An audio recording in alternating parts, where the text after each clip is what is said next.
shampiyona y'amagare yo gusiganwa ku magare ikomeje kubera hano i Kigali. Urabona yuko abakinnyi bakomeje kugenda bitwara neza. Uyu munsi ni umunsi w'abakobwa batagejeje imyaka 23. Urabona ko ni ibirori hano i Kigali mu Rwanda kuba dufite iyi shampiyona. Hano mu gace ka Nyarutarama abana ari benshi baje kwirebera uko aba bakobwa basiganwa.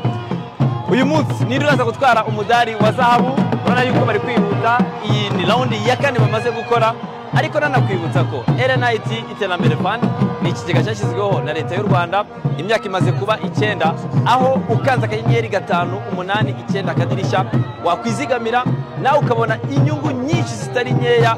Ku banyarwanda turasabwa kwizigamira kuko barakungukira amafaranga ku rwunguko ruri hejuru ararenga 11.5% ku mwaka ku muntu uzigamiye muri RNIT Iterambere Fund. Dukomeza no kuryoherwa na shampiyona y'isi yo gusiganwa ku magare izasozwa kuri iki cyumweru ahangaha i Kigali.